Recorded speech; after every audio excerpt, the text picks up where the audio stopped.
출애굽기 9장 1절부터 7절까지 보겠습니다.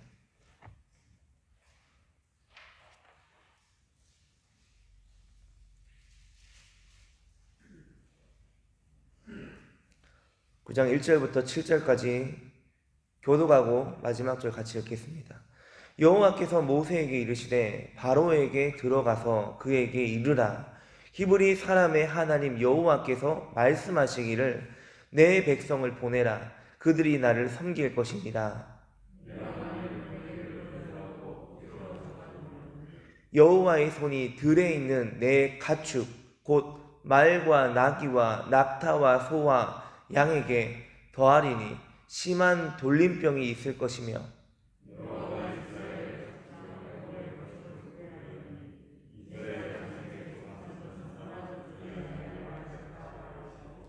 여호와께서 기한을 정하여 이르시되 여호와가 내일 이 땅에서 이 일을 행하리라 하시더니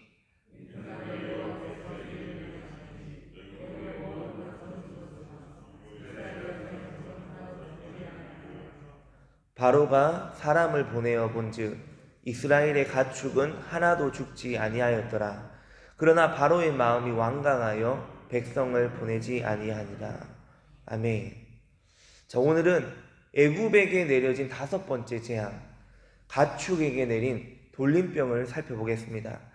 이 재앙이 예고되기 전에 하나님의 말씀이 바로에게 분명하게 전달이 되었습니다.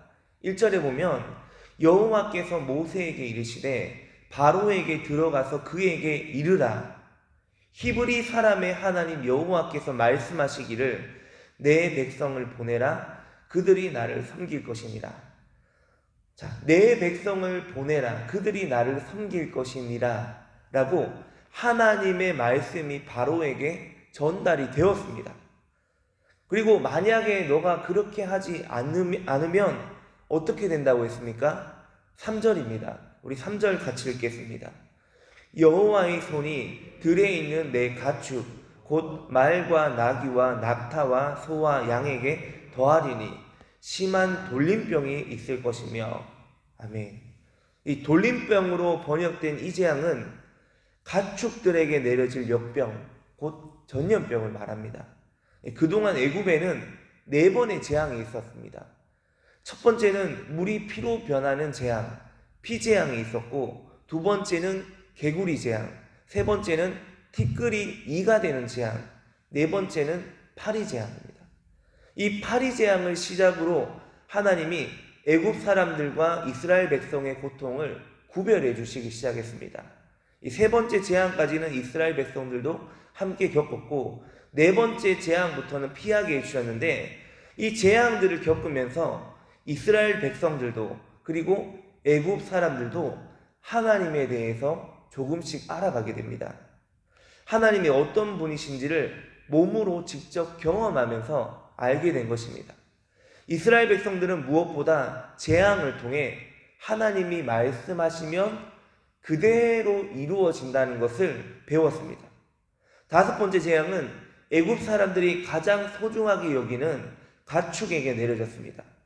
물이 피가 되고 하수에서 개구리가 올라와 시끄럽게 하고 이와 파리떼로 괴로움을 당하기도 했지만 이제까지는 재정적으로 직접적인 피해를 본 적이 없습니다. 그래서인지 바로는 재앙이 내려질 때는 겁을 먹다가도 재앙이 좀 잠잠해지면 다시 그 마음이 완악해졌습니다. 그런데 5번째 재앙부터는 하나님의 요구를 거절하면 그 대가를 톡톡히 치러야 한다는 사실을 깨닫게 됩니다. 애굽 전역에 돌림병이 돌아서 가축이 떼죽음을 당하면서 재정적으로 엄청난 피해를 보게 됩니다. 5번째 재앙이 선포되는 가운데 하나님이 이스라엘 백성들에게는 은혜를 베풀어 주시는데 4절입니다. 여러분 4절 보십시오. 여호와가 이스라엘의 가축과 애굽의 가축을 구별하리니 이스라엘 자손에게 속한 것은 하나도 죽지 아니하리라 하셨다 하라 하시고, 하나님은 이스라엘 자손들에게 속한 가축에게는 구별하여 은혜를 베풀어 주셨습니다.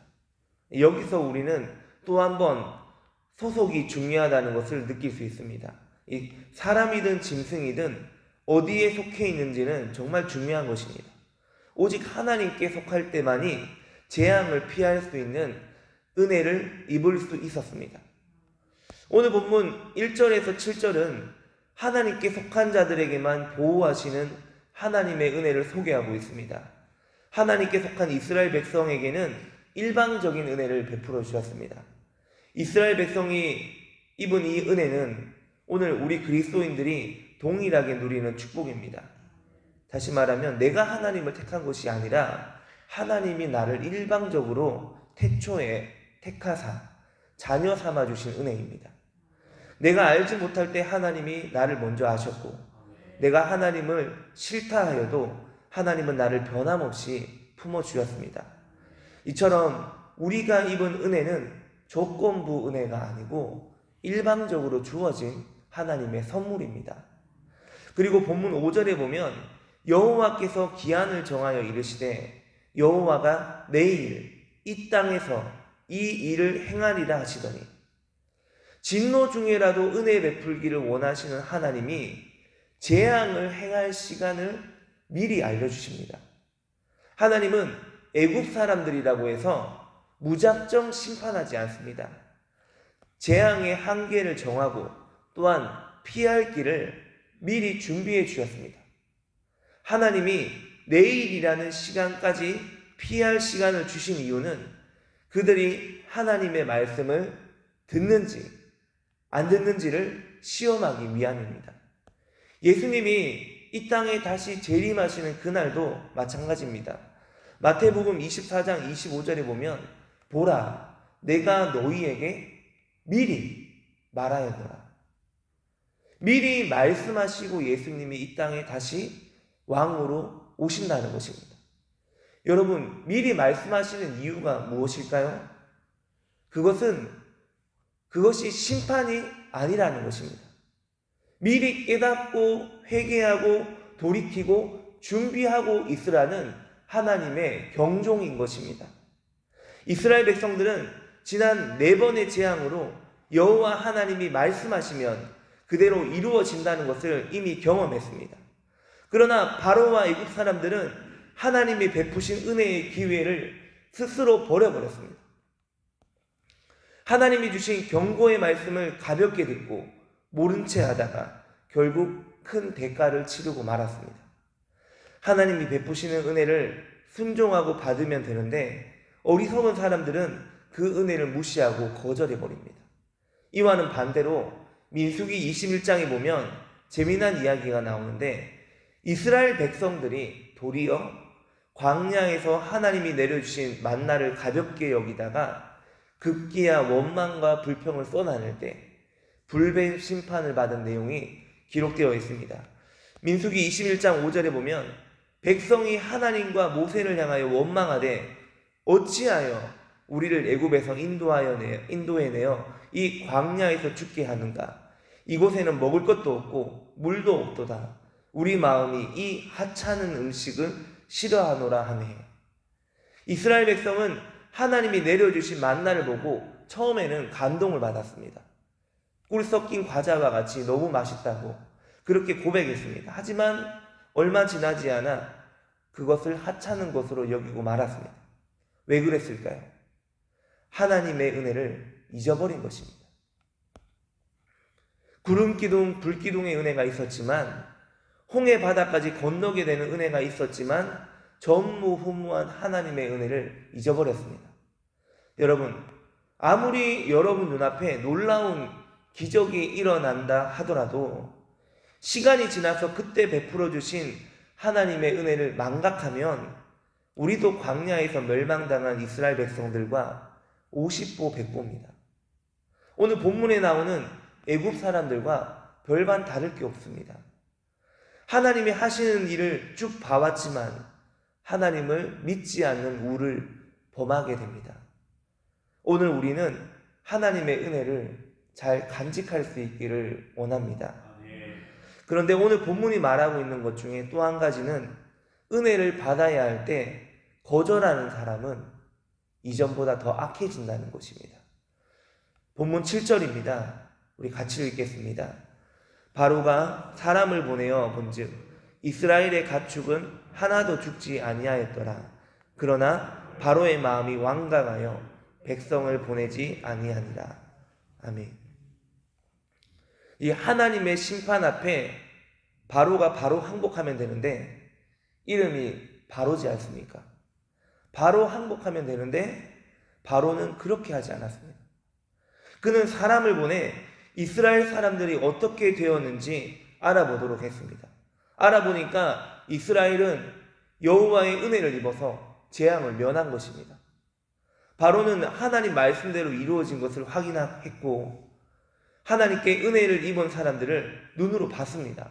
그런데도 그는 도무지 그 은혜 안으로 들어가려 하지 않습니다. 여러분, 이것만 봐도 우리는 알 수 있습니다.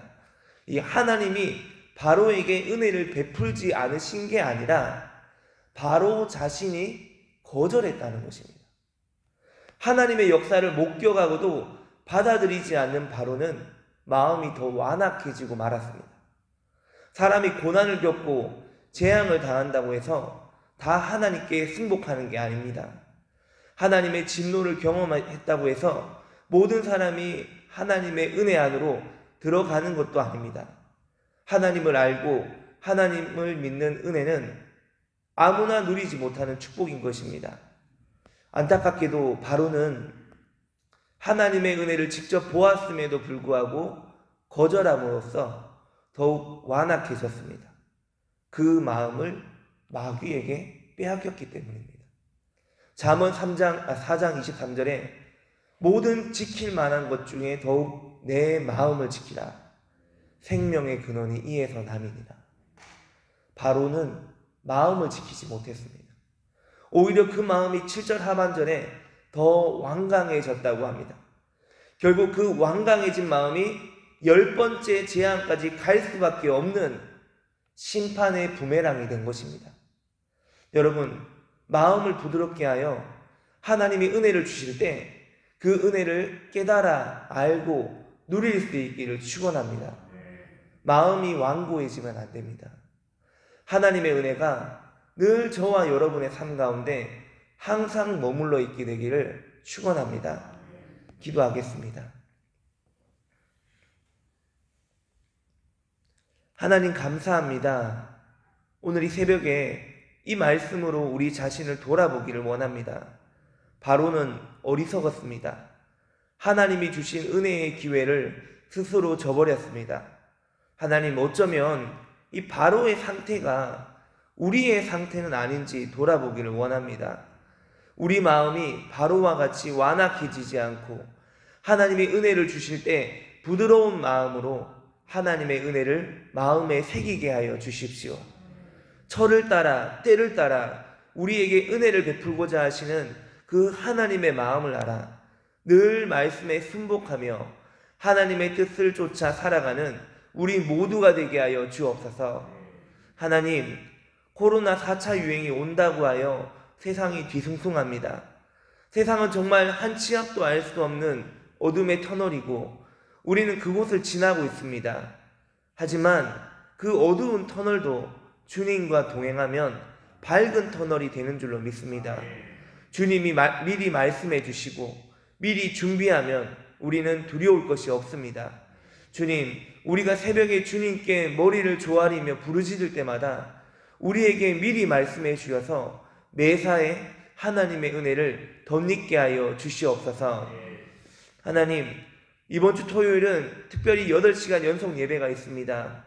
모든 예배를 준비하는 인도자와 악기 연주자, 중보자들이 부활의 능력으로 승리하는 예배가 되기를 원합니다. 끊임없이 주님과 동력함으로 다윗의 처소를 꿈꾸는 예배자들에게 기도의 집에 대한 분명한 비전을 보게 하셔서 이 마지막 때에 왕의 오실 길을 준비하는 거룩한 신부들로 세워지는 시간이 되게 하여 주시옵소서. 감사드립니다. 예수님 이름으로 기도드립니다. 아멘. 하늘에 계신 우리 아버지, 아버지의 이름을 거룩하게 하시며 아버지의 나라가 오게 하시며 아버지의 뜻이 하늘에서와 같이 땅에서도 이루어지게 하소서. 오늘 우리에게 일용할 양식을 주시고 우리가 우리에게 잘못한 사람을 용서하여 준 것 같이 우리 죄를 용서하여 주시고 우리를 시험에 빠지지 않게 하시고 악에서 구하소서. 나라와 권능과 영광이 영원히 아버지의 것입니다. 아멘.